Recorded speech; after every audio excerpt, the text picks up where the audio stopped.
Have you ever wondered how your sales performance compares against your competitors and peers? The B2B Sales Benchmark Report provides the definitive guide to what success looks like in 2021. See how you compare in terms of win rate, sales cycle, average deal value, relationships, and engagement.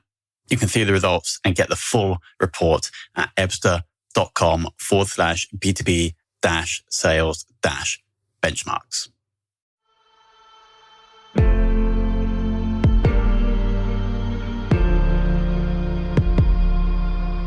This is Sales Ops Demystified, the number one most downloaded podcast in sales operations. We invite the brightest minds in sales ops onto the show to deconstruct the what, why, and how behind rep productivity, forecasting, metrics, and all things revenue. This podcast is brought to you by ebsta, a revenue intelligence platform used to identify risk in the pipeline and score customer engagement, and is sponsored by the Global Sales Operations Association and the UK Revenue Operations Network.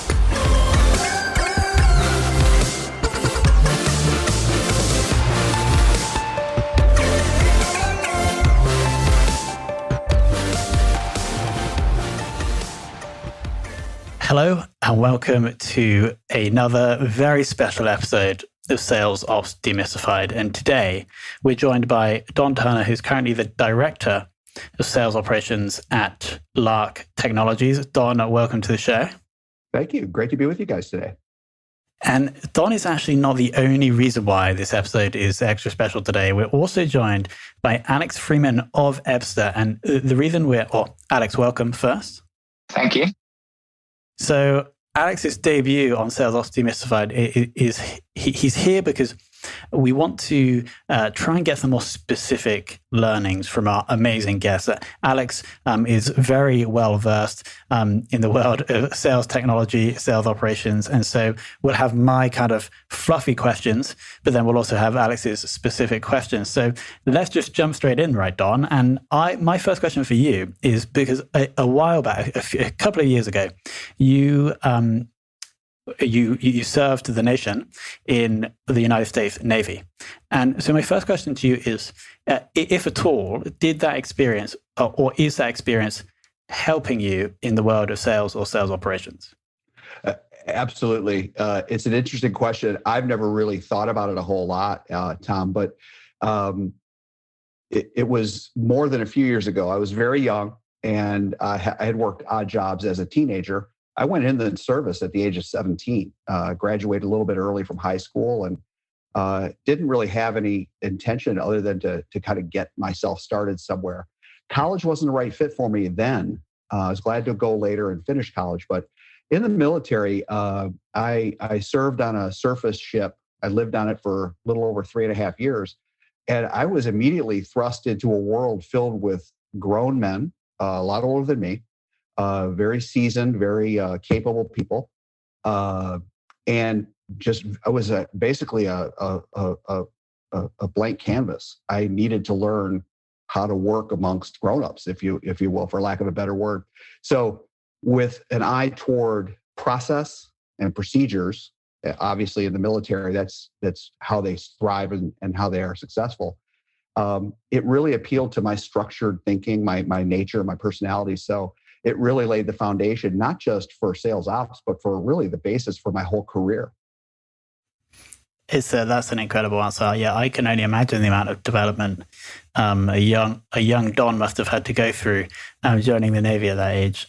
There's the public version, the sanitized version. But imagine living on a ship with a bunch of grown men who've been living on a ship. There's the non-public, non-sanitized version. So you might call it tough love.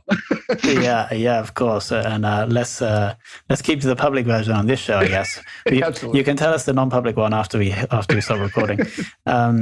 Awesome, makes sense. And then another example from your previous work history. I believe you actually started and ran a business related around employee engagement. Is that correct? I did. I was working in the corporate world, and a a digital startup I was involved with called Health Media had been growing, and we were part of an incredible story. Well, we were purchased by a fantastic company. You've probably heard of it, Johnson and Johnson. And this was in 2008. If I'm ever working for a startup company that gets purchased by a much larger company, I'll stay. I just won't stay as long, because there are people who can be successful in large multinational corporate entities, and there are people who are more suited for the startup, the entrepreneurial kind of let's build this together kind of culture. And that's really me. I'm a smaller company guy. I want my hands pulling on the rope with a smaller number of people. You really feel your impact. So a few years into being owned by Johnson & Johnson, it was really becoming clear to me that there was a lot of opportunity in corporate America to make people feel more connected, like as if you worked at a startup where the CEO is just down the hall and you're all aware of everything that's going on. In a large company, you really just don't see it you're not as connected that way. So I started a company called Long Walk Partners to really just be a human performance company. I did that for 4 years, and it was really about keeping the rank and file, the people down below in the org chart, help them understand what they do is important, and not just in a fluff way, but in a way that says, look, you're part of a machine, and you filter up, and there's people counting on you, and they don't always have to acknowledge that, but you need to kind of have that internal locus of control, that sense of purpose. Your goals as a professional and the company's goals don't have to be at cross purposes. They can be congruent. So let's talk about that. So I had just a wonderful 4 years of working with individuals and learning a lot about small businesses. Now, I couldn't really get Long Walk Partners to break into some of the larger organizations where I really think the need is greatest. But I did have a lot of success, and it really helped. It's funny, you leave the corporate world for a few years and then come back to the corporate world after an experience like that. And I'll tell you what, it's not something I would have been able to predict, but it was incredibly valuable for my career since coming back. I can totally understand that. If you spend 4 years really thinking about how to get people engaged, if you come back into a organization and then you have to get your team engaged, then you're obviously going to be, that's just one of the benefits, I guess. But now let's get more focused on sales ops. Your role today at Lark Technologies, could you just share with the audience the rough number of reps that you are responsible for, and the rough size of the operations team? Yeah, happy to do it. The sales operations team today is one. I start with Lark Technologies on Monday. Just made the transition from my former employer to Lark Technologies. It was time for a change. Nothing dramatic, just more of a where I've tend to specialize in sales operations is that creation. So we've got right now, I think there's 5 sales reps, and sales operations is myself. But the intention is to build out the sales reps team as well as a sales operations function within Lark. Went through a very thorough, very satisfying interview experience. And they're based in Mountain View, California, and they're a cutting edge technology organization. And so they're bringing healthcare through AI and natural language programming via text on phones to millions of people. So it's think of healthcare delivered in a personal way, but done at scale. And once I learned a little bit about the organization, I said, if I could bring my sales operations toolbox to them, that's a great place to continue my mission to work with great companies that are doing great things. Makes total sense. Sounds like a super interesting application. So you're going to be going in, and do you know yes, you'll be the only sales ops person when you get there. Are you the first sales ops person that they are hiring? Correct. They wanted to bring in an individual who has the experience and the knowledge of the toolbox to say, all right, you got to hit the ground running, because they're growing fast. That's one of the great opportunities with Lark. They don't have time to let someone grow into the role. They need somebody to come in who's built this thing a few different times in a few different ways. So I really was just so glad I was able to penetrate that and just tell them, look, this is I'm built for this, and I hope you let me do this. And luckily they did, and we're very excited. Do you have so it seems like you've come in and started sales operations departments previously. What would you say is like one of the most important things to consider as you create the sales ops department? Yeah, that's a big one because as you guys know, there's a lot of technology and there's a lot you can measure. And in sales operations, particularly in the beginning, I end up saying the words crawl, walk, run a lot. You have to understand what you're measuring and start small, but build on a solid foundation. So just because you can create a spreadsheet that has every measurable variable in your sales process, that doesn't mean that's the right thing to do. And just because you've got budget, don't launch a bunch of technology all at once. Build it incrementally. If everybody can understand the value of the steps you're taking along the way, it's better to go slow, but go thorough.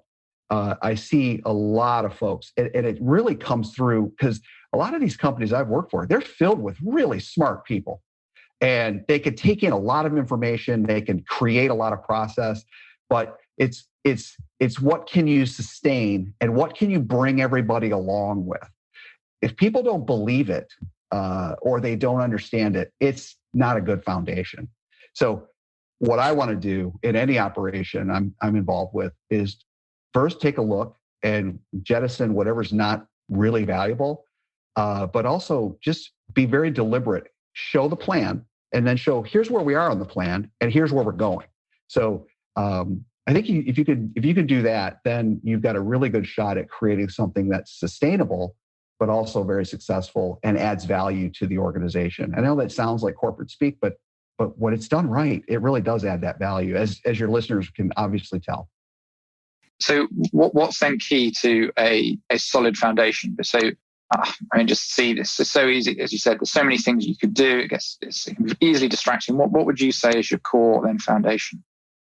Well, the core foundation is really I think of really kind of three things. One is what people do we have and where are they?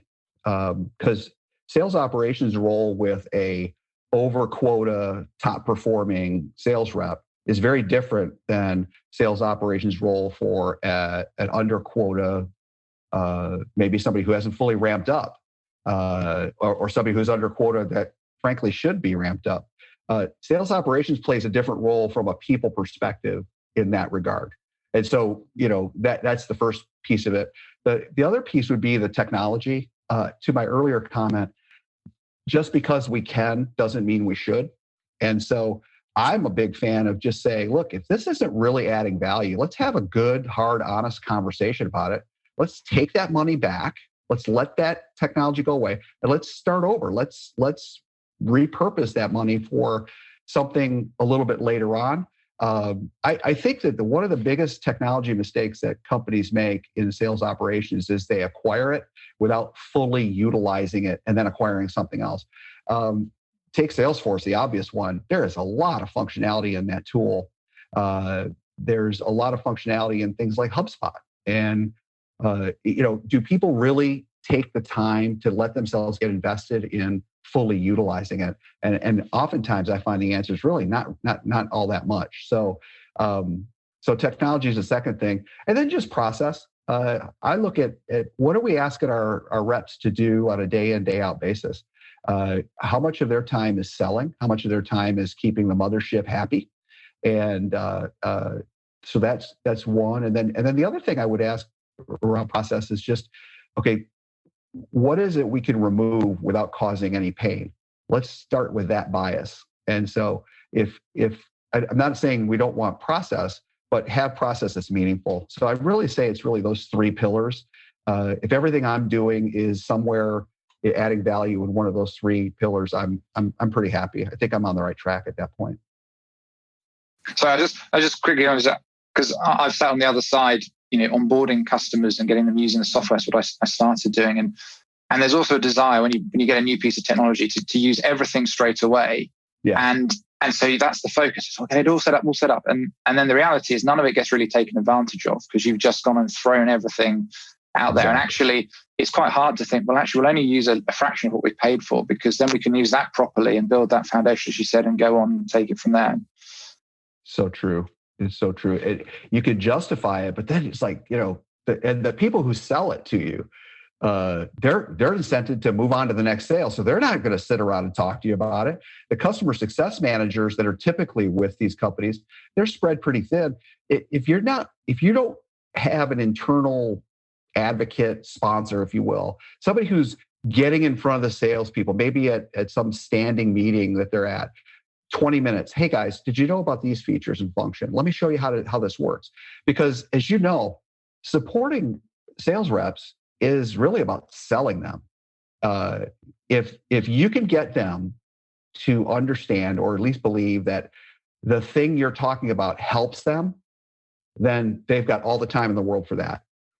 But their bias, their default setting is, if this isn't on my radar, I'm not going to spend any time on it, as it should be. So I like that tension to say, look, if it's sexy enough, they'll pay attention. And so can we, as sales operation professionals, put our language in place, put the value statements in place that say, look, of course I'm going to listen to that guy. And not only that, today, because he brings value, sales operations, I'm going to listen to him from now on. That doesn't always work, but you get the idea. The idea is that if you're bringing value, it's kind of self-evident. They'll make time for you. I really love the analogy that we've had a few times on the show, that the salespeople are the customers of sales operations, and that's exactly what you're reflecting there, Don. I think it's a very healthy mindset for the sales operations person. But now, Don, I would like to get a bit more specific. So we understand that at a previous role, you led to an approximately $500,000 increase in revenue through tweaking or working with the lead handling and qualification process. Would you be happy to share more about what you did there to lead to that incremental revenue? That was something that I definitely inherited, and I brought just a good, solid operational mindset to it. So we were having leads. We had the opposite problem. Most times you walk into an organization, they say, we don't have enough leads. This particular situation was just the opposite of that. They had a lot of leads, and the leads were just it's kind of like eating steak every day. If you eat steak every day, you just don't really appreciate steak. So there was this steak problem with the leads. There was just a bunch of small number of reps getting a high number of leads. And so they were basically taking, just biting into the steaks that they wanted. And the other ones would just go languishing. And so it was really about quantifying and really skinnying down and really getting all the noise and starting to understand exactly how many leads were coming in, where they were going, who owns it, and what stage. So we put it right into our key performance indicators. Basically number of leads created, and then number of leads transferred, and then leads converted. And if you start to get that kind of number down on a weekly basis, then you can start to really look into, okay, of those leads that were converted, what then happened to them from a close won, close loss perspective. So the nutshell answer to this was clean out the garage, get some clarity on what the actual numbers are, and just get some discipline to it. And at some point, you really have to drag sales management into the conversation to say, this is something that your people are going to have to change. And I say it that way on purpose, because I always tried to make sure sales ops was more of a partner to the account executives. Sort of, if dad's going to be the stern voice, I'm going to go to mom. I wanted to be mom in that case, where it's just, let me be an ally to you. And it really came down to cleaning up the mess and getting some real clarity and a spotlight on what the heck is happening with these leads that we've created. All that work's gone into it, but are we really getting our value out of it? And that really got the attention. And what that translates to is more opportunities and more closed won. There's a couple of really, really good quotes there. I'm tempted to call the whole episode "The Steak Problem with Sales Operations," and then I also love the analogy of cleaning out the garage. And it actually doesn't just apply to sales operations. It's like any part of a business where we have metrics to measure. That's the first thing you need to do before trying to influence the numbers, is actually understand them. So that is very holistic advice. Thank you. Final kind of mini case study. In another previous role, you mentioned about improving, or 70% improvement in inefficient communication. Can you explain how you managed to make that communication more efficient? Oh, absolutely. Very excited because this was something where it's like I sat down and they said, we have this problem. So on day one, my new boss in a former company said, here's my problem. And he talked about, we don't know where things are. We don't know how, where things are stored. We remember something about this case study.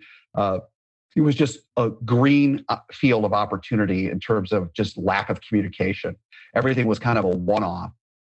And so what I did was I took a step back. I took a minute to think about it, and I created a few things.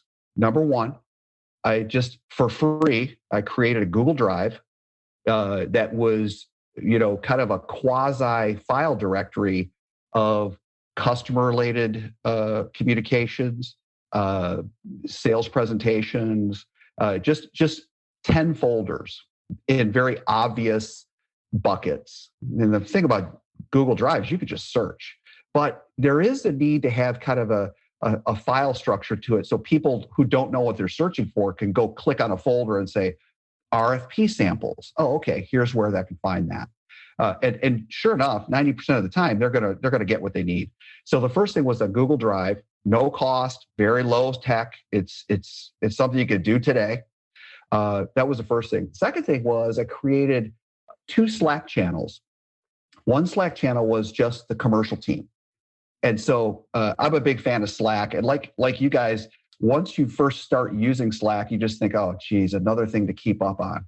But it really delivers on the promise. I'm not involved with Slack at all. I do like it. I like the tool, but it really does cut down on your email activity. I know they talk about that. So creating a Slack channel that was dedicated to just the commercial team in general, and then another Slack channel that was dedicated to new customers.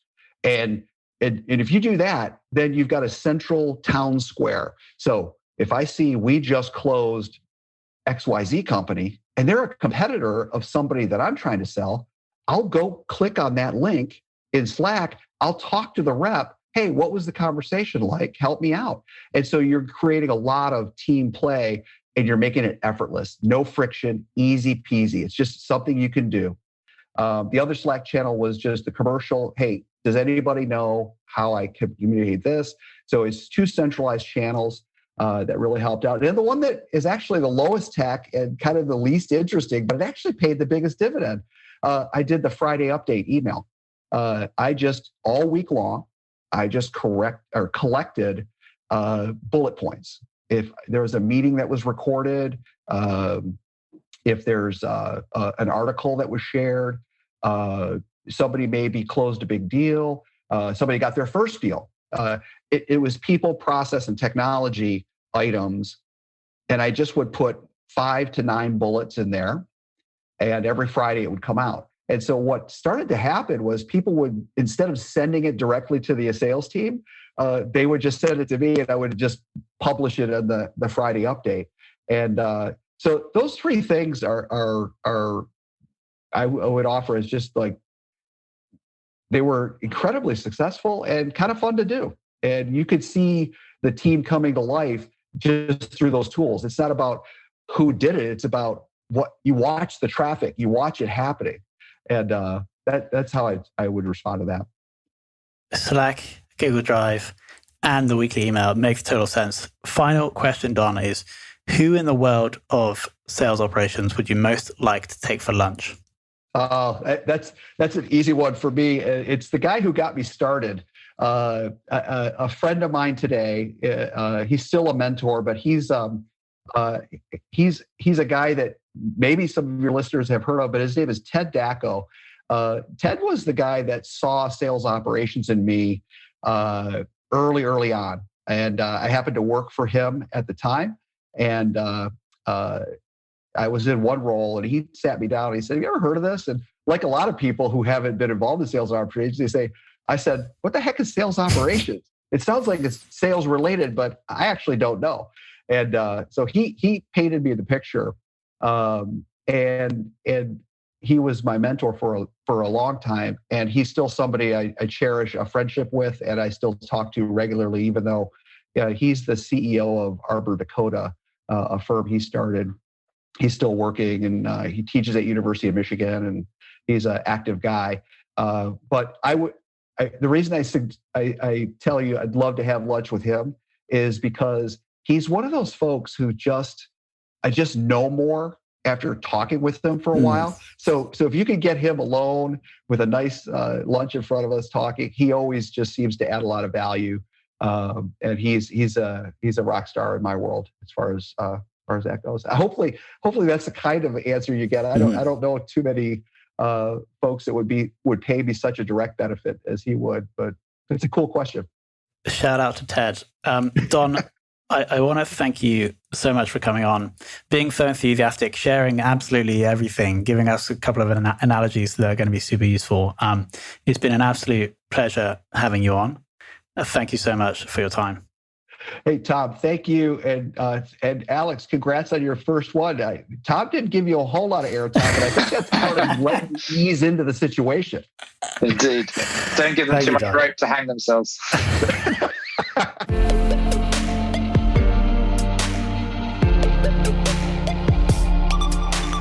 Thank you for listening to this episode of the Sales Ops Demystified podcast. If you are listening on a podcast listening application, then please subscribe, rate, and review.